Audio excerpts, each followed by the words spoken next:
in studio before House Minority Leader Patricia Morgan and GOP gubernatorial candidate Patricia. Thanks for coming in today. Thanks for having me. Well, you've got a lot to report on. You were down in D.C. yesterday for quite a high-level meeting on tax reform. Tell us a little bit the impetus for your going down, and tell us about the meeting itself. Not too many folks go to meetings about taxes at the White House. That's right. I was invited to the White House yesterday for a discussion about tax reform and economic competitiveness. And obviously it's around the tax reform package that's going through Congress right now.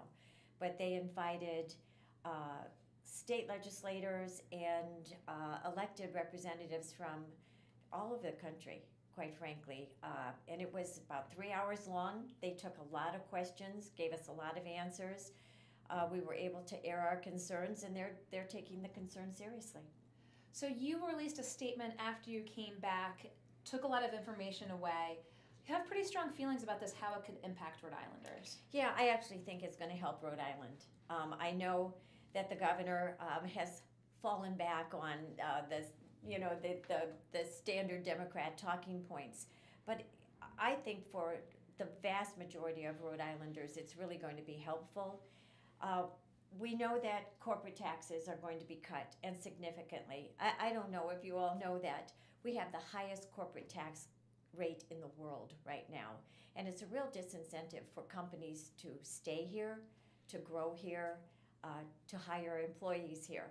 So they're bringing it down to 20%, which puts us just about where the average in the world is. We're not going to be the lowest, but we're not going to be the highest anymore. Okay. That means that companies won't have an incentive to leave, right? So that's really good. And then small businesses also. And we're a state of small businesses, a lot of homegrown businesses here. We know they get hammered in Rhode Island.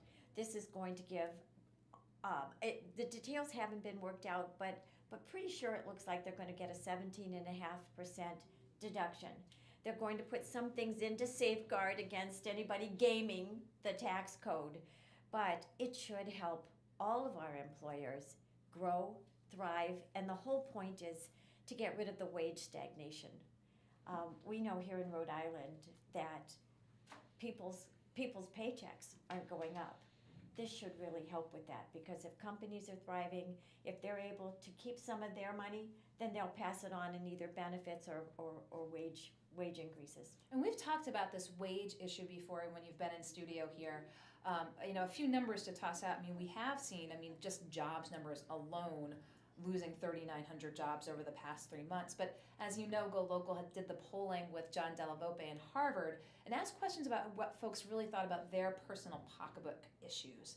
And one is that, 3 years later here, do you feel that your personal family's financial situation has stayed the same, gotten worse, or gotten better? And staying the same and gotten worse was more than the folks that thought it was getting better. So, wages, you've mentioned, again, we talk about wages for jobs and how, Rhode Island's median wage, we talk about wage growth is there. But let's talk a little bit you had in your release that those, the C Corps represent 45% of the workforce. 45. So C Corps are the large corporations. So we're talking General Dynamics, Textron, CVS, Fidelity. Those are the big ones, and they're C corporations.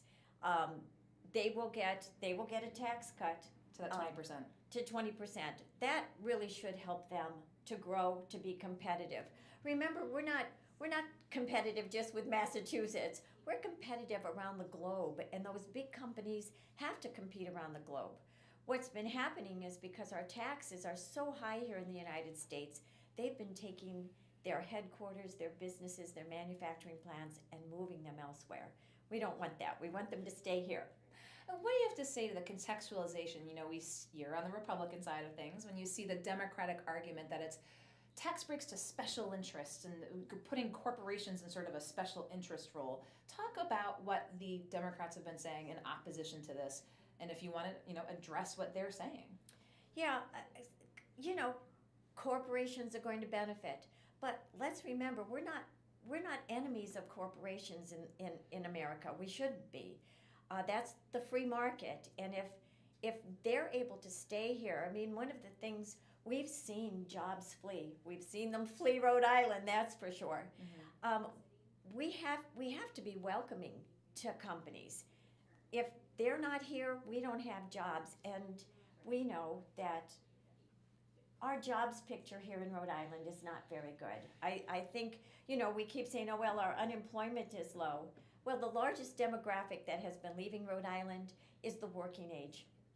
And we get 3,900 in the last 3 months. This past month was 200, but the culmination effect, that 3,900 and number. honestly, working age people are leaving Rhode Island because we don't have the jobs that have opportunities in them.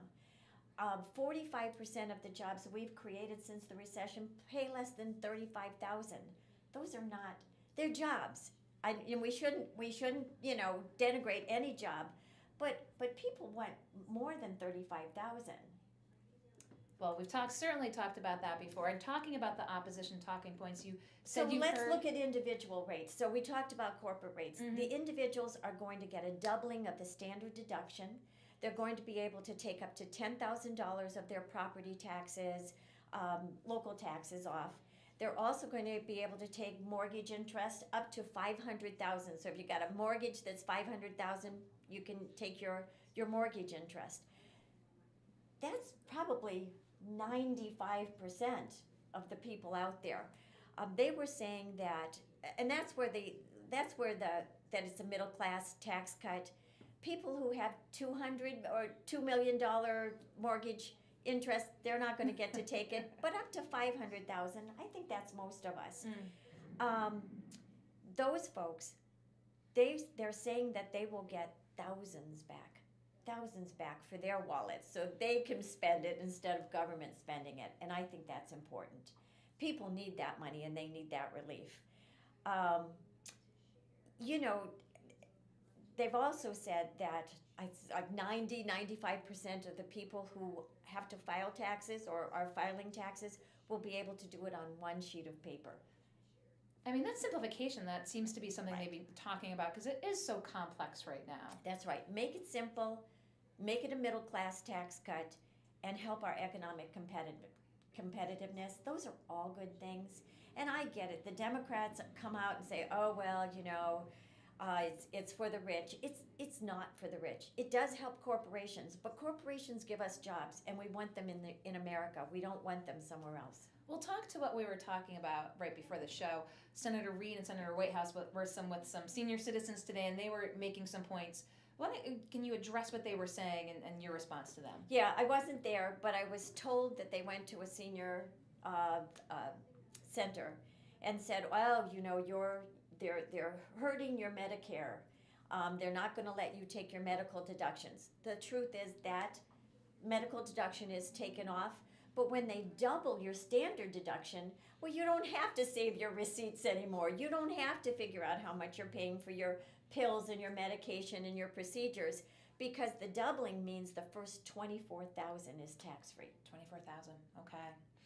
And you were really down there, right in the thick of things. We saw it move through the House. It's going to the Senate. Yeah, we passed the House while we were in this meeting. Literally there. So now all eyes are on the Senate. I know you're not a whip.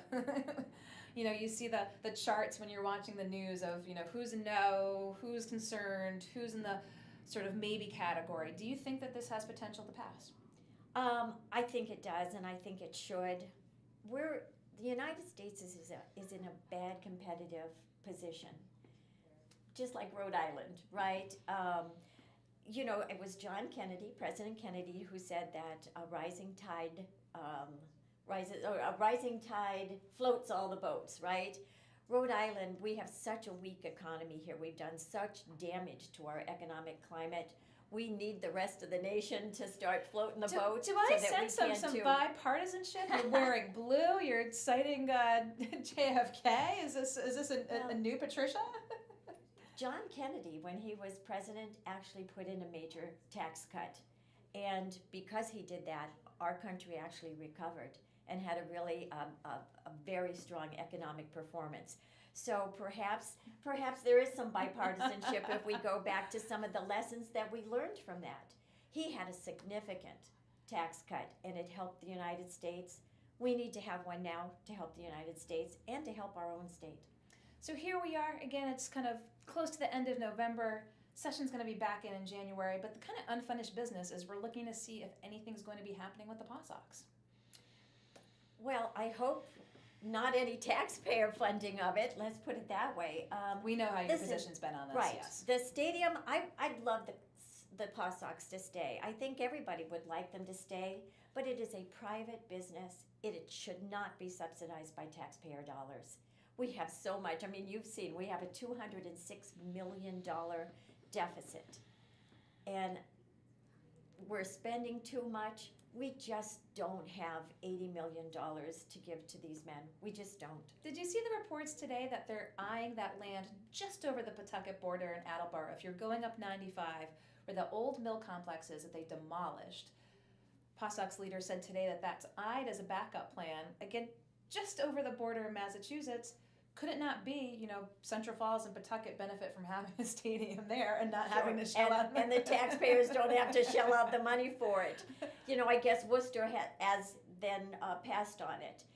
The point is, they've floated all of these ideas, right, to kind of push us to give them the money. If any other community thought it was a good deal, they'd be gone already. No other community is going to give them that kind of money because it really doesn't start at 80 million. I think it goes much higher. We can prioritize other things like our schools, just getting taxes down for regular Rhode Islanders. That's what you were down in DC, gave us the heads up yesterday. That's right. Flew down and back. And honestly, you can always pick at different parts of the tax reform. And it's not perfect. Some things that are going out that I go like, So historic tax credits, we've used those in Rhode Island to bring our mills back. I hate to see those go. Municipal bond, tax-free municipal bonds, another thing that federal government's not going to subsidize those anymore. I was told that aid for doctors, student aid loans for doctors, that's going to go away. So you can always pick at it. Yeah. The point is, if we can get our economy growing again, they said that 2.5% growth, GDP growth, that this tax cut pays for itself. Well, it's been growing at 3% for the last 2 quarters. If we can keep it growing at 3%, then we'll have that extra money, maybe to do some of those other things. But let's get it growing first. Well, I wanted you to come in, report right back to folks, again, having been down there at this high-level meeting at the White House. Yes, yeah, and the vice president stopped by just for a minute. He really didn't talk to us very long. But we really had secretaries there, directors of Treasury and infrastructure, to really talk with us, and they took our questions. Some of them were very hard questions, and they gave us answers, and they're listening. So it was good. It was really informative. I know you're listening as you go around the state again on the campaign trail. Fundraising is a huge part of it. We'll touch base with you with the next quarter when it comes in. So I know you've got places to go tonight. I appreciate you taking the time to come in, Patricia. Thank you, Kate. We'll talk soon, okay? Let you go around the corner, okay? Thank you. House Minority Leader Patricia Morgan, GOP gubernatorial candidate, was down in Washington, D.C. yesterday for a meeting at the White House with some high-level folks talking about the tax reform moving through Congress right now, passed out of the House, now it's in the Senate, again pointing out why she believes it's necessary and a good thing for both Rhode Island and the country. So I appreciate Patricia coming in to share her vantage point. I'm sure we'll have her back in during the campaign. Don't go anywhere. We'll be right back here in the Navigant Credit Union Broadcast Center with our next guest.